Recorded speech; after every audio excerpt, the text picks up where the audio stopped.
Agora vamos aí falar sobre a existência de Deus, é o primeiro tópico. Existem duas categorias de argumento em favor da existência de Deus. São eles: os de primeiro tipo são argumentos teístas tradicionais ou clássicos, nos quais vários teólogos e filósofos têm se apoiado para demonstrar a existência dele. E o segundo tipo consiste de argumentos derivados da própria escritura, e assim podemos chamar de argumentos bíblicos. Vamos aqui falar sobre o argumento ontológico. Ele advoga a ideia de Deus pela sua necessidade de existência. Podemos concordar que o que existe na mente não necessariamente existe no mundo físico, mas isso é novamente irrelevante para o argumento, pois Deus é incorpóreo. Ele não é um ser físico. Então não quer dizer que Deus não existe na minha mente, ou ele existe na minha mente e não existe no mundo físico. Não, mas Deus é incorpóreo, então necessariamente ele não precisa existir no mundo físico para poder ser real. E assim, o conceito de existência ele acarreta um problema. Em certo sentido, pode-se dizer que qualquer coisa existe, até unicórnios, sonhos, equações matemáticas, ainda que não são como objetos físicos. Aí o Deus cristão não é um objeto físico, porém também não se assemelha a sonhos, equações ou Zeus, por exemplo, que é o da mitologia. Antes, ele é o criador e o regente do universo. Ele decreta a nossa história e decide o nosso destino, e que merece e exige o nosso culto. Não há um problema dizer que Deus existe, conquanto que isso represente uma afirmação de tudo que a Bíblia diz sobre ele, e não que ele seja um objeto físico ou de caráter mitológico, como o unicórnio, por exemplo. O argumento cosmológico raciocina dos efeitos contingentes para a existência da primeira causa ou do Deus Criador. Tudo tem um início, tudo que vem a ser é um efeito e assim sendo deve ter uma causa. Uma regressão infinita de causas é impossível, porque denotaria que não existe um início. Logo, deve haver uma causa primeira que não teve começo algum, mas que é necessária e eterna. Tal ser reconhecemos ser Deus. Ainda que uma progressão infinita de causas seja possível, ou seja, você consegue ir para frente infinitamente, mas para trás não, porque para trás precisa existir um início, tudo precisa ter um começo. Tomás de Aquino é mais bem conhecido por suas 5 vias e demonstrações de existência de Deus. Sugiro para ler que você leia as 5 vias da Suma Teológica do mesmo, que é de Tomás de Aquino. É bem interessante aí para que você possa aprofundar aí, que é um mestre da igreja, certo? Se tudo tem uma causa, então Deus também deve ter uma causa. Essa típica objeção trai uma falta de atenção, visto que o argumento declara somente que todo efeito ou tudo o que vem a ser deve ter uma causa. Mas o argumento demonstra que Deus não é um efeito, mas ele é a causa primeira, ou a primeira causa não causada. Porque Deus não é um efeito. Ele gerou efeitos, ele gerou todo o início, mas ele não é parte dos efeitos. Ele foi o gerador disso tudo. No argumento teológico, pode também ser chamado de argumento do projeto. Observações ordinárias e estudos científicos indicam que o universo físico exibe uma intrincada estrutura de complexa ordem. Apresenta-se a si mesmo como um produto de projeto deliberado. O princípio antropocêntrico representa a observação que muitos aspectos do universo parecem estar em admirável sintonia para permitir a existência da vida. Visto que o que é projetado requer um projetista, o observado projeto do universo necessita da existência de um projetista, e é isso que o cristão entende como Deus. Mas Deus foi quem fez a terra com o seu poder, firmou o mundo com sua sabedoria e estendeu os céus. Eu fiz a terra, os seres humanos e os animais que nela estão, com o meu grande poder, com o meu braço estendido, e eu a dou a quem eu quiser. Quantas são as tuas obras, Senhor? Fizeste todas elas com sabedoria. Então, o que a ciência tenta explicar que um projetista, ele precisa estar ali, tem toda uma perfeição, mas todo projeto tem um projetista.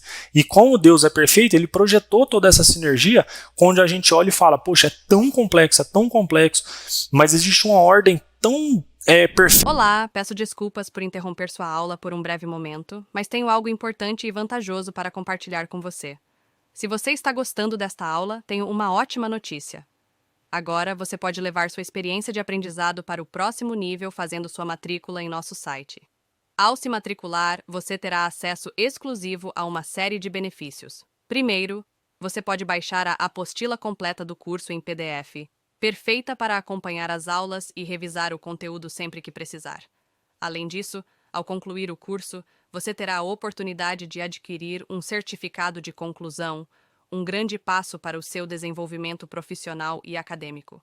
E sabe o que mais? Ao assistir às aulas diretamente em nosso site, você terá uma experiência de aprendizado sem interrupções ou propagandas. Isso significa mais foco e eficiência no seu estudo. Então, não perca essa chance. Clique no link na descrição deste vídeo ou visite nosso site para se matricular agora mesmo. É rápido, fácil e vai transformar a maneira como você aprende. Agora, vamos voltar à aula. Obrigado por sua atenção e nos vemos no site. Feita para este vida, e é essa ordem, é esse projeto perfeito que a gente reconhece como Deus. E o argumento moral, onde Kant escreve sua Critique of Practical Reason, duas coisas enchem a mente com sempre nova e crescente admiração e temor reverente, e com cada vez mais frequência e mais firmeza refletimos nelas, os céus estrelados acima de mim e a lei interna dentro de mim. Para que as leis morais objetivas tenham sentido, deve haver justiça. Para haver justiça, é necessário que haja um juiz que fará tal justiça. Mas para esse juiz julgar retamente, ele deve ser onisciente, conhecendo todo o pensamento e a ação em suas várias revelações, e para executá-la deve haver poder ilimitado à disposição dele. Ou seja, as leis morais que Kant fala que a lei interna dentro de mim é essa lei divina. É uma lei que está presente no coração de todas as pessoas. E que para existir juiz, uma justiça dentro dessa lei, poxa, tá, o seu argumento moral está falando o quê? Se existe uma lei moral, é preciso existir um juiz. E esse juiz ele precisa ser perfeito, senão ele vai condenar errado. Então, é aqui no argumento moral que a gente vê essa questão, que existe sim as leis morais, mas também para essa lei moral precisa existir tanto o criador quanto o julgador destas leis. Os de segundo tipo são os argumentos transcendental, que algumas vezes chamados de argumento abdutivo, parte de um conhecido ou reconhecido Y para uma necessária pré-condição X. Ou seja, o sistema cristão ele admite a infalibilidade bíblica ou a pressuposição de que a Bíblia é a palavra de Deus como seu primeiro princípio auto-autenticador. Antes, quero dizer que o conteúdo da Bíblia verifica-se por si mesmo. Ele não precisa apelar para qualquer outro tipo de premissa externa. Ela como eu já falei, ela se finda nela mesma. Porque ela é a palavra, ela é auto-autenticada nela mesma. Porque ela é a palavra de Deus. Desse primeiro princípio de infalibilidade bíblica, o restante do sistema segue por necessidade de deduções válidas. Visto que o primeiro princípio verifica-se por si mesmo como sendo verdadeiro, quaisquer pressuposições validamente deduzidas deles são também verdadeiras.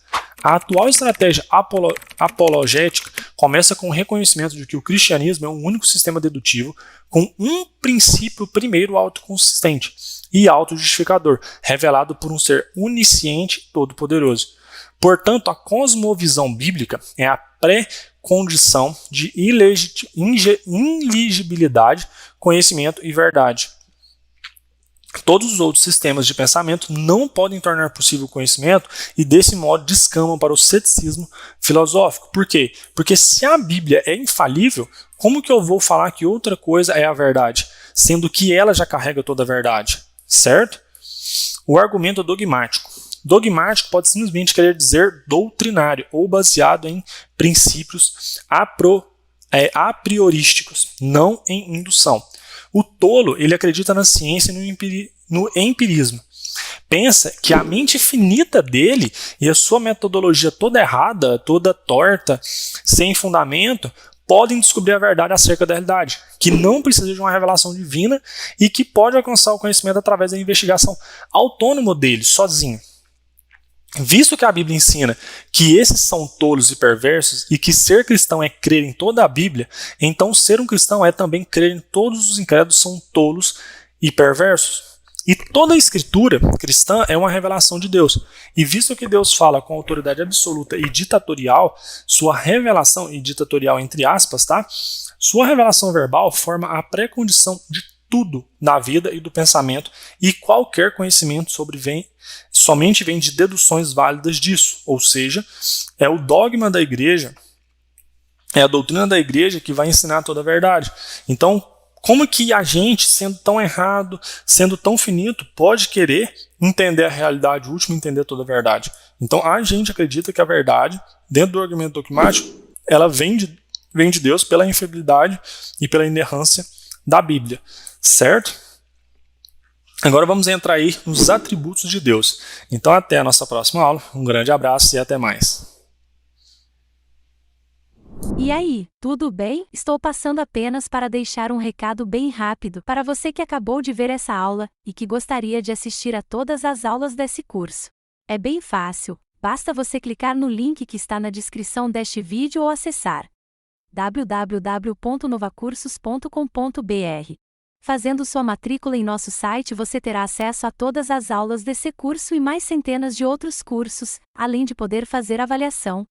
E caso você queira, poderá estar adquirindo o certificado com um valor bem acessível. Esse foi o recado que eu queria dar. Aguardo sua matrícula. Até breve!